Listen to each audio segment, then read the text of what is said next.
Alhamdulillah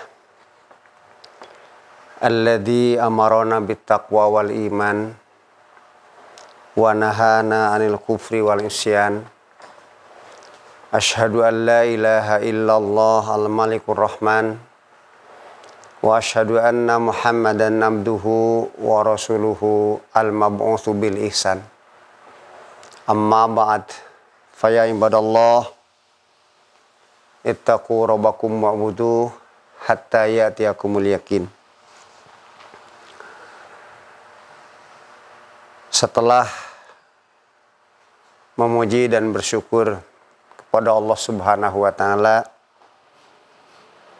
memuji atas segala kemahaannya dan bersyukur atas segala anugerah yang diberikan oleh Allah kepada kita.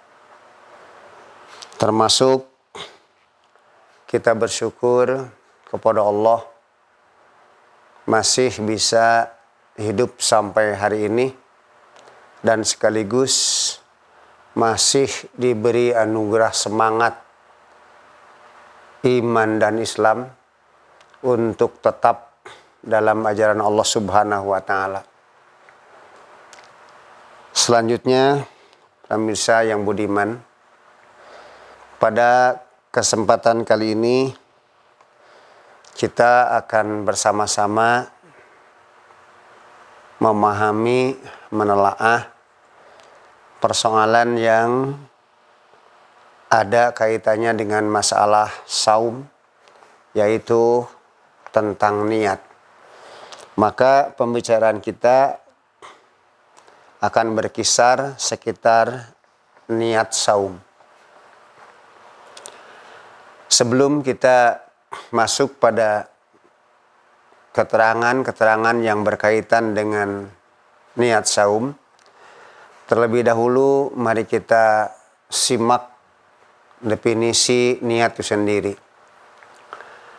Mengenai definisi niat, banyak diungkapkan oleh para ahli fikih, para ahli tafsir, ulama yang lainnya. Tetapi di sini saya akan mencoba mengambil satu saja di antara yang banyak itu. Yaitu saya mengambil yang diungkapkan oleh Imam Al-Mawardi. Imam Al-Mawardi menyatakan niat sebagai berikut. An-niyatu hiya qasdu syai'i muqtaranan bi fi'lihi. Fa in qasadahu wa tarahu anhu fahuwa azmun. An-niyatu, niat adalah qasdu syai'i, bermaksud melakukan, mengerjakan sesuatu, muqtaranan bi fi'lihi, diikuti dengan tindakan atau perbuatannya. Fa'in qasadahu, jika ia memaksud sesuatu itu, wa taraha anhu, lalu ada tenggang waktu mengulur dari pelaksanaannya, beliau menyatakan fahuwa azmun, yang begitu disebutnya azam. Dari definisi yang disampaikan oleh Imam Al-Mawardi tersebut, bahwa niat itu berkehendak menuju sesuatu, kemudian kehendak, keinginan menuju sesuatu itu diikuti, langsung dibarengi dengan tindakan, perbuatan, pekerjaan untuk melaksanakan sesuatu itu. Akan tetapi, jika antara kehendak, keinginan, maksud itu ada masih jauh waktunya, tidak diikuti dengan perbuatannya langsung, maka yang demikian kata beliau disebutnya azam, tekad. Nah, ikhwati iman rahimakumullah, kalau kita perhatikan bahwa niat tersebut dengan pekerjaan yang dituju tidak ada jarak jauh, langsung diikuti. Kalau ternyata terhalang atau masih lama dilakukannya, itu bukan niat tetapi azam. Sebagai contoh kita ambil seperti ini. Jika seseorang pada tanggal 1 sudah punya keinginan untuk pergi ke Jakarta, akan tetapi pelaksanaan perginya tidak langsung dilakukan setelah ada keinginan itu. Tertunda lama, misalkan antara jarak seminggu, 1 bulan atau selanjutnya. Yang begitu bukan niat, tapi azam. Kalau niat adalah seseorang berkehendak, berkeinginan untuk pergi ke Jakarta dan keinginan tersebut diikuti dengan tindakan untuk berangkat ke Jakarta itu. Contoh lain misal, seseorang sejak tanggal 1 Ramadan punya keinginan ingin sholat Id di kampungnya, tapi masih jauh terhadap pelaksanaannya. Yang begitu bukan niat, tapi azam. Sebab antara keinginan, hasrat dengan pelaksanaan masih terulur waktu panjang. Kalau niat adalah ketika seseorang berada di ujung-ujung hari akhir dari Ramadan, taruhlah misalkan ketika ia berada di penghujung Ramadan tanggal terakhir, sudah masuk maghrib misalkan atau sudah masuk subuh, dia punya keinginan untuk melaksanakan sholat Id itu baru dikatakan niat. Jadi antara niat dan azam sedikit bedanya. Kalau niat, keinginan langsung diikuti dengan tindakan, perbuatan. Sementara azam, antara keinginan, kehendak itu masih tertunda lama. Nah, lalu Imam Al-Mawardi pada kalimat berikutnya beliau menyatakan, wa aktsarul fuqaha'i ala ananiyata mahalluha al-qalbu. Kebanyakan dari ahli fikih mereka berpendapat bahwa niat itu tempatnya hati, bukan lisan, bukan bibir, tetapi hati. Artinya meskipun dia tidak berbicara, tidak mengucapkan, hatinya sudah berkehendak, itu sudah ada niat, sudah terjadi. Nah, rahimahumullah, untuk selanjutnya, mari kita perhatikan keterangan yang erat kaitannya antara amal, semua amal dengan niat. Kita tengok hadis yang bersumber dari Umar bin Khattab. An Umara anna Rasulullah sallallahu alaihi wasallam qala. Dari Umar radhiyallahu an bahwa menurut beliau berkata, menyatakan bahwa Rasul sallallahu alaihi wasallam bersabda, qala innamal a'malu binniyat. Sesungguhnya segala amal itu memakai niat, bergantung pada niat. Walikulli mri'in ma nawa, dan bagi setiap manusia yang akan didapatnya itu bergantung pada niatnya. Faman kanat hijratuhu ilallah wa rasulih. Barang siapa yang keadaan hijrahnya diniatkan karena Allah dan karena Rasulnya, fahijratuhu ilallah wa rasulih. Maka hijrahnya akan bernilai pahala, sebab karena Allah dan karena Rasulnya. Waman kanat hijratuhu lidunya yusibuha. Dan barang siapa yang keadaan hijrahnya dengan niatnya untuk mengejar dunia, yusibuha, ia juga akan mendapatkannya. Awimroatin yatazawwajuha, atau berniat pada seorang perempuan yang akan ia tikahinya. Maka pada ujung hadis nyatakan fahijratuhu ila ma hajara ilaihi. Maka hijrahnya itu bergantung pada yang ia hijrahi, yang ia tuju.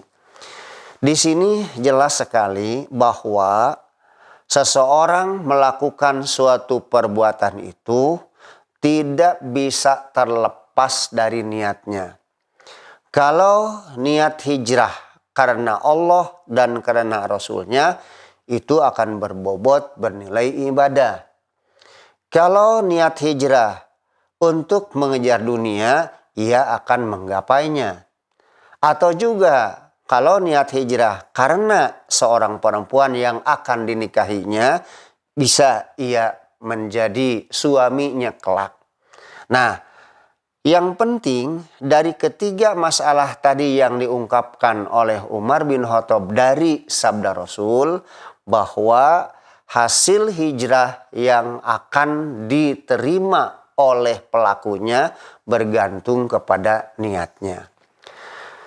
Dalam hadis ini saya melihat dua sinyal. Sinyal pertama, bahwa yang namanya amal, mau tidak mau itu harus ada niat. Kalau seseorang melakukan suatu perbuatan, suatu amal tanpa niat, itu tidak termasuk amal. Kemungkinan karena terpaksa, kemungkinan ngigau, atau kemungkinan orang tersebut tidak ada harapan yang dituju. Yang jelas bahwa semua perbuatan yang dilakukan itu, yang disebut amal, itu mau tidak mau harus ada niatnya. Kalau tidak ada niatnya bukan amal. Nah, selanjutnya yang kedua, bukan sebatas niat dalam amal itu harus ada, akan tetapi agar berbobot, agar niat itu dengan amalnya nyambung dan berbuah hal yang baik, harus betul arahannya karena siapa, karena apa. Jadi tidak sebatas niat itu harus ada, akan tetapi niat itu harus terarah karena apa, karena siapa. Pemirsa yang budiman, nah kalau kita memperhatikan, memang ada orang yang melaksanakan sebuah amal tanpa niat, ya jelas ada. Ada orang yang melakukan sebuah amal tanpa niat untuk melakukan itu. Misal tentang saum saja, ketika ada orang makan di waktu sahur, lantas orang itu akan saum esoknya, ada kawannya. Nah, dia berpikir kalau dia tidak ikut sahur pada waktu itu, esoknya dia sulit untuk mencari makan. Maka ia pun ikut sahur dan besok seperti yang lain sama melaksanakan saum, akan tetapi dia tidak niatkan saum. Atau bisa saja berniat saumnya itu ada, cuman yang jadi masalah tujuannya bukan lillah. Saya pada saat kuliah di Unpad punya sejumlah teman, kawan. Begitu masuk Ramadan, kawan-kawan muslim melaksanakan saum. Akan tetapi kawan-kawan yang non-muslim pun ikut saum. Antara lain kaum perempuan, mahasiswi. Ada yang ikut saum. Sama, mereka bermaksud akan saum. Akan tetapi ketika di antara kawan saya ada yang bertanya pada mereka, kamu besok mau saum juga seperti orang Islam melaksanakan ibadah saum? Jawabnya, iya, saya akan saum, tapi bukan melaksanakan saum seorang Islam. Apa saum kamu tujuannya? Tujuannya agar badan saya tidak terlalu gemuk. Artinya bermaksud untuk diet. Nah, semacam ini meskipun niatnya ada untuk saum, cuman tujuannya bukan beribadah. Artinya tidak pas dengan tuntutan Islam. Ikhwatiman rahimakumullah, mari kita perhatikan hadis-hadis yang berkaitan dengan masalah niat saum Ramadan. Banyak hadisnya, cuman saya mengambil cukup 3 saja mewakili untuk itu. Yang pertama, An Hafsata radhiyallahu anha anna nabiyya sallallahu alaihi wasallam qala. Dari Hafsah, semoga Allah meridhoinya, bahwa Nabi sallallahu alaihi wasallam telah bersabda. Sabdanya apa? Malam yubayit tisyama qoblal fajri fala siyama lahu. Barang siapa yang tidak berniat di malam hari untuk saum, maka fala siyama lahu, tidak ada saum baginya. Itu hadis diriwayatkan oleh Al-Khamsah. Kemudian kita sekaligus lihat hadis yang kedua. An Ibni Umar an Hafsata anin Nabiyyi sallallahu alaihi wasallam qala. Dari Ibnu Umar, dari Hafsah, dari Nabi sallallahu alaihi wasallam, beliau telah bersabda, man lam yujmi as-siyama qoblal fajri fala siyamalah. Barang siapa yang tidak menguatkan niat pada malam hari, maka sebelum fajar dia tidak berniat, fala siyamalah, tidak ada saum baginya. Kemudian yang ketiga, menurut riwayat Ibnu Majah dan Ad-Darqutni, diambil sebagiannya, la siyama liman lam yufridhu minal lail. Tidak ada saum bagi orang yang tidak menentukan niat dari malam. Niat untuk saum dari malam. 3 hadis yang dibacakan tadi, redaksinya ada perbedaan, akan tetapi esensinya tidak jauh berbeda, sama. Ikhwatiman rahimakumullah. Kalau hadis yang langsung dari Hafsah itu dinyatakan dengan kalimat man lam yubayyit. Sementara yang dari Ibnu Umar dinyatakan dengan malam yujmi.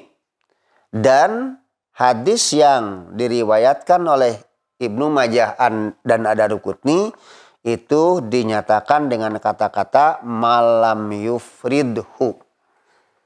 Berbeda, yubayyit, kemudian yujmi, dan yufrid. Yubayyit, kita lihat ulasannya dari syarah. Yubayyit huwa an yanwiya siyama minal lail. Kata-kata yubayyit adalah meniatkan saum sejak malam atau dari malam harinya. Kemudian yujmi, Al-Mundhiri menyatakan yujmi'u minal ijma'i wa huwa ihkamun niyah wal asimah. Yujmi adalah menguatkan niat dan tekad. Itu kata-katanya diambil dari ijma.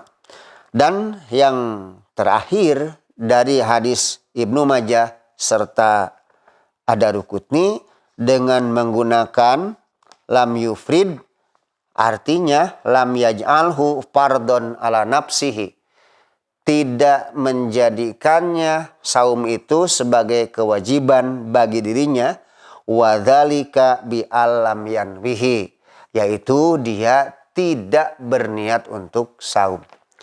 Meskipun ungkapannya berbeda, tetapi seluruhnya mengarah pada satu titik, yaitu sebelum besok harinya melaksanakan saum, maka malam harinya itu harus ada niat dalam hatinya. Dinyatakan minal lail, dinyatakan qoblal fajri. Itu menunjukkan yang penting bukan berlangsung dari sejak maghrib sampai fajar dalam hati terus ada niat, bukan. Bisa saja terjadi, kita tahu yang namanya malam adalah mulai terbenam matahari sampai terbit fajar subuh. Itu malam. Jika ternyata ada kaum muslimin yang punya niat dalam hatinya setelah maghrib, itu bisa. Setelah isya, silahkan. Tengah malam, silahkan. Atau yang jelas sebelum fajar, silahkan. Yang penting masih ada dalam koridor bagian dari malam itu sebelum esoknya melaksanakan saum. Ikhwatul iman rahimakumullah. Masalah yang perlu kita tegaskan bahwa kembali kepada definisi di atas tadi, niat untuk saum, khususnya saum Ramadan ini, tempatnya dalam hati. Yaitu ketika kita besoknya akan melaksanakan saum, maka hati kita sudah punya kehendak untuk melaksanakan saum. Akan tetapi, kalau kembali kepada definisi berikutnya, bagaimana kalau misalkan sebelum masuk malam, katakanlah 2-3, bahkan kemungkinan sebelum bulan Ramadan datang, dalam hati sudah ada keinginan untuk saum, itu bukan niat, tapi azam namanya. Kalau niat tidak jauh dari keinginan hati, langsung diikuti oleh tindakan, oleh amal, oleh perbuatan. Terlalu jauh pelaksanaannya, bukan niat, itu namanya azam. Ikhwatul iman rahimakumullah. Ada masalah. Bagaimana kalau ternyata saum sunat, apa memang harus juga dari malam hari? Di sini ada keterangan, saya tidak bacakan hadisnya, yang jelas ada keterangan yang cukup panjang. Rasul datang pada para istrinya di pagi hari, lalu bertanya, ada makanan enggak? Istrinya menjawab, tidak. Pada yang lain juga bertanya seperti itu, ada makanan tidak? Istrinya menjawab, tidak. Rasul menyatakan, kalau begitu aku saum. Ini untuk saum niat boleh di siang hari. Nah, sama halnya kalau saum wajib tidak boleh dibatalkan. Tapi kalau namanya saum sunat itu boleh dibatalkan. Saum wajib dibatalkan tidak bisa dikodok kalau sengaja, harus tobat. Tetapi kalau saum sunat tidak perlu tobat, tidak perlu dikodok, memang boleh. Dalam keterangan lain, Nabi sedang saum sunat, lantas ada orang mengirim makanan, Nabi tertarik dan ujungnya Nabi membatalkan saumnya. Jadi untuk kesimpulan bahwa niat saum Ramadan wajib adanya di dalam hati keinginan dan adanya harus di dalam bagian malam. Barangkali itu yang dapat saya sampaikan. Mudah-mudahan ada faedah dan bertambah kuat pada kita bahwa yang namanya niat itu adanya dalam hati. Wassalamualaikum warahmatullahi wabarakatuh.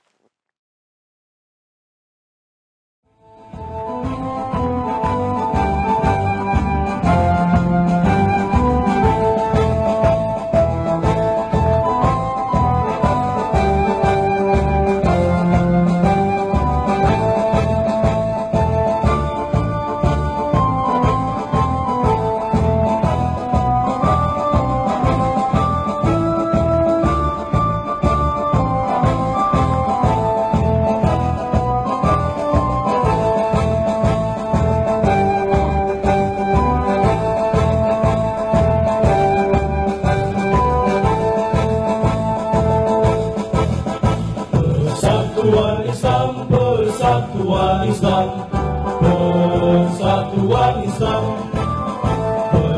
Persatuan Islam, Persatuan Islam, Persatuan Islam. Tegakkan Al-Quran dan As-Sunnah di dalam terjemur dan berfikir. Tahayul bid'ah hurafat di muka bumi, muncullah persatuan Islam. Tahayul bid'ah hurafat di muka bumi, muncullah persatuan Islam. Persatuan Islam, Persatuan Islam.